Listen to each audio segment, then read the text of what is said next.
It's almost the end of December and I can feel its bittersweet on my tongue right now. I like full stops. I like bookends. I like it when the music fades out at the end of my favorite song. I like closure. And December brings some semblance of just that. But with every ending starts a new beginning. A new year is about to start, and as much as it's exciting and brimming with infinite possibilities, it's also filled with uncertainties. And that can be overwhelming. Let's do something about that, shall we?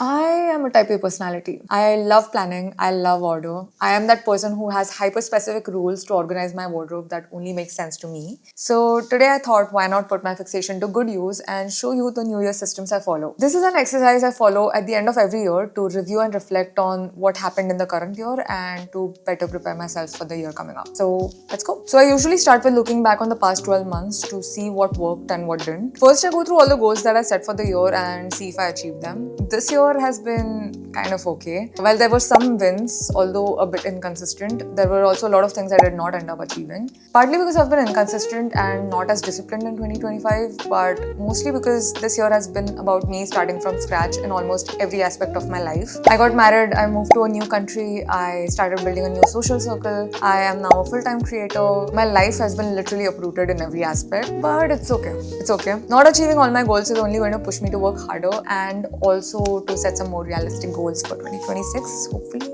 Anyway, so I used to do this more mentally in my head. This year I figured I wanted to be more organized. So I've put everything down on Notion. Not sponsored. I genuinely love using this product. But hey, Notion, if you want to sponsor me, I'm your gal. A lot of templates I'm about to show you in this video are from Notion's free marketplace. I've made some changes and tweaked them a bit to fit my needs. You can find the link to all the templates I'm about to take you through in the video description below. And I will also be linking the original templates that I've used, just in case you want to customize them on your own. So under life audit, there are about 9 sections. These are different areas of your life that you might want to reflect on. Please feel free to add or remove whatever you'd like, but for me, this is the most comprehensive list. Let's start with health and wellness. First up, you can add a satisfaction level for this area of your life out of 10. For me, it would be a 7. I have been physically active, but not so consistently throughout the year, so I want to work on that. There are some prompts that will help you go deeper into what's working and what isn't. For me, what's working? Cooking healthy meals, going for a nice walk post lunch, playing sports to stay active. So these are the things that are working for me. What's not working for me right now is putting off working out for later in the day because I will just procrastinate and not do it. Breaking my routine. The minute my routine is slightly off, I just completely stop working out and I do not focus on my fitness at all, so that's bad. Next are your wins. For me, my wins were consistently training and running a 5K, playing badminton regularly after many years, eating healthy, high protein meals for dinner. Next, we go one step deeper. Ask yourself, what were your limiting beliefs about health and wellness this year? For me, I feel like the way I see fitness right now is very all or nothing. If I can't squeeze in a full workout, I won't even do a push-up at home. I feel like it doesn't even count until it meets that 60-minute of full workout criteria. And I know that's not the right way to think about it. What matters is that you show up. Probably need to work on that. Another one is that I let my emotions get the best of me. I let my emotions dictate if I want to work out, when I want to work out. And that makes me super inconsistent. Next up is what I learned. I think what I've learned is that good health is not a thing that you pursue. It's a lifestyle. So you don't diet, you eat clean as a habit. You don't go to the gym 5 times a week. You're just naturally active by habit every single day. So I guess in 2026, I want to experiment with chasing the being more than the doing. So now that we're done with this one area of life, you basically just repeat this for all the other sections in the template. And also a quick disclaimer, there are many things that I'm going to cover in this video today, and it's not at all important that you do this all in one day. I personally like to do it in 1 or 2 sessions because I get in this flow state once I start this exercise. But I know it can get pretty intense, especially if you are not used to journaling or introspecting on a regular basis. So take it at your own pace and make it more fun for you. Get cozy, put on a lamp, get a warm coffee, put on lo-fi music, light a candle. To me, setting the right atmosphere just makes it 10 times more fun. Okay, before I start with this template, let me get this straight. I feel like vision board is such a misunderstood term and concept in general. When we talk about vision boards, it's just putting vague aesthetic pictures from Pinterest onto Canva and calling it a day. But it's so much more than that. People often ask me if I believe in manifestation, and I do.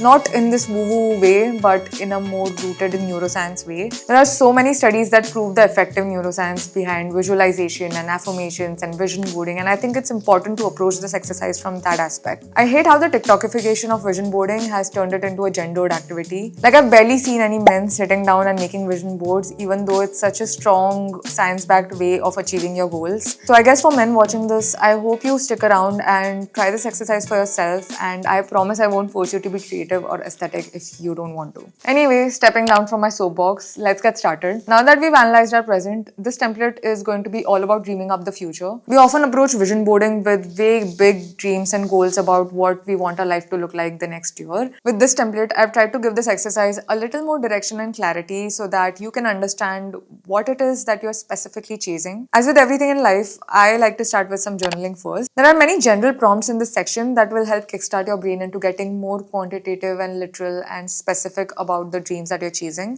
Again, these are questions that require a deep level of introspection, so it's best to do it when you're not in a rush. Try to take as much time as you want to write what feels most authentic to you. Another thing about vision boards is I feel like often we chase this idea of a perfect life that really doesn't resonate with us just because we see it everywhere around us. Fancy cars, big house, expensive watches. It's completely okay if that is your idea of a perfect life, but if it's not, it's okay to not have it on your vision board. It's okay to chase a lifestyle that you would genuinely enjoy living, even if it doesn't look aesthetic or fancy. Once you're done answering these prompts, I'm assuming you will have enough clarity to move on to the next section, which is affirmations and brain dump. Fun fact, I used to think affirmations were the biggest freak out trends of all time. Last year, this changed in a session in therapy. I suddenly had a breakthrough where I realized, hey, why am I resisting something that I have never even tried? Why am I judging an activity solely based on the stereotypes that it's associated with? I wanted to do more things that I resist and break this loop inside my head and be more open and adaptable and flexible. So, as a fun experiment, I decided to do morning affirmations. What's the worst that could happen? I would waste 5 minutes of my morning on something that did not work. And what's the best that could happen?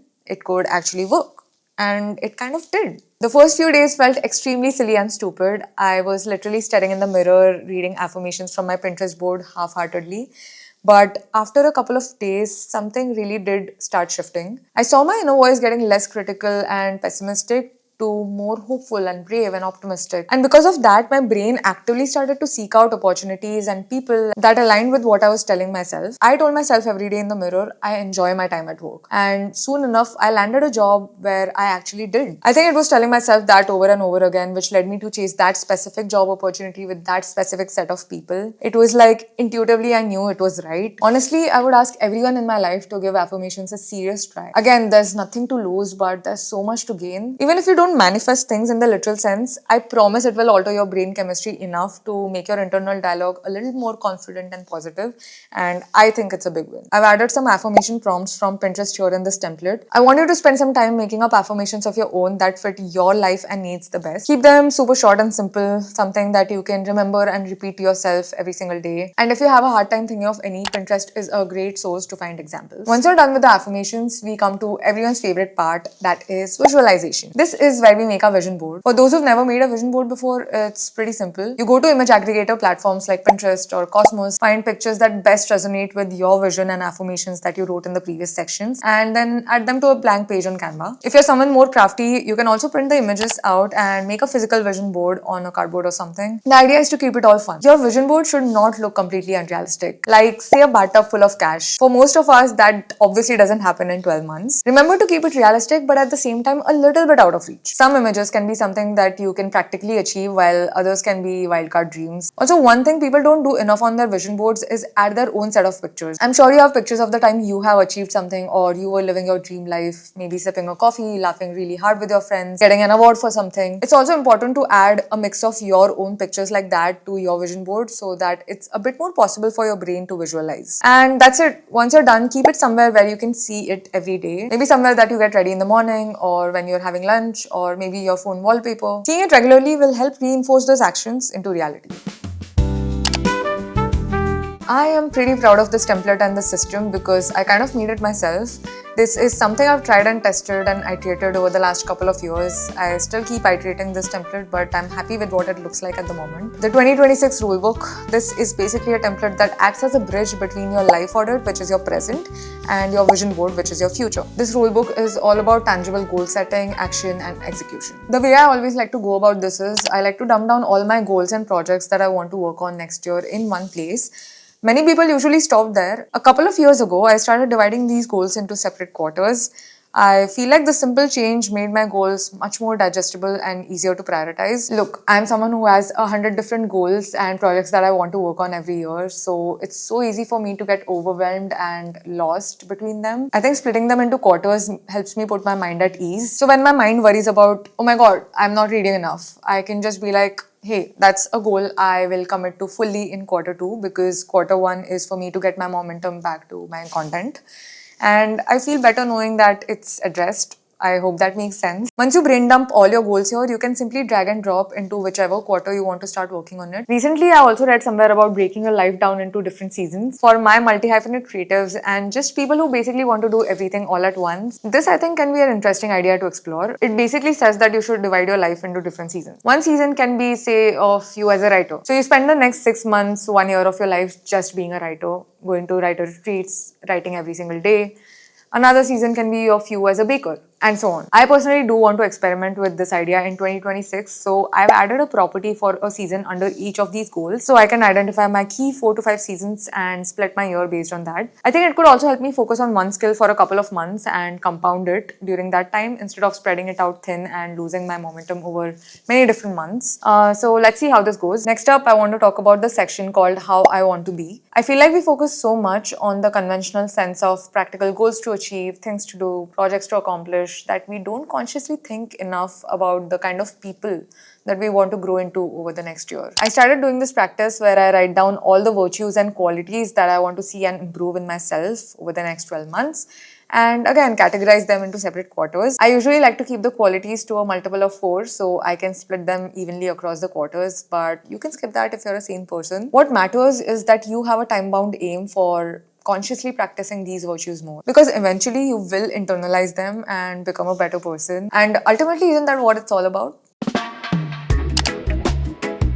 This section is technically not a part of the New Year system setting per se, but I'll still quickly run you through this. This is a standard monthly reflection template. Click on this new page option and the new month will automatically be created for you. You can change the cover picture to whatever you want or what best encapsulates your month. There are a couple of simple prompts to help you reflect over the previous month and give you direction on what to prioritize and improve over the next few months. For me, this template has especially helped with my relationship with my partner. A few years ago, we started this as a ritual where we set aside some time at the beginning of each month to reflect over the previous month. It's a time when we can talk to each other about what went right and what went wrong very objectively without getting defensive or getting mad at each other, and I love it. At the end of every year, we go through the last 12 months and look at all the memorable moments we've had and things that we've learned, and it's such a sweet trip down the memory lane. If you want to make your relationship stronger with someone, I highly recommend using this monthly reflection template with your loved ones. Last but not the least, this section, as the name suggests, is just a bunch of things that I like to do during the end of the year to add fun and flavor and personality to my serious planner self. I feel like as we get older, the idea of fun and whimsy and play loses its importance in life, and it's so important to consciously bring it back. Anna Howard even has a great podcast on this theme, and you should definitely check it out. First up, we have a super simple bucket list. This is different from the goals and projects you have. Your bucket list should have things that add fun and whimsy to your life. Add fun things that you want to do over the course of the next year to this list, and please take it seriously enough to make it happen. Next is a wish list. So a wish list for me serves two purposes. First is that obviously we all have a bunch of big things that we want to buy every year. So I like to add all these things to my wish list because it gives me a rough idea about the big expenses that I have coming up next year. And it's very satisfying to finally tick off the box when I buy that thing. But second, more important, is that it can help me feel more ambitious and confident. Let me explain. A mental model that I've decided to practice this year is that I will buy one thing that's a little over my budget, just extravagant enough to alter my brain chemistry a little bit into thinking, hey, I'm a successful person and I can afford this thing. Obviously, I will not be going in debt or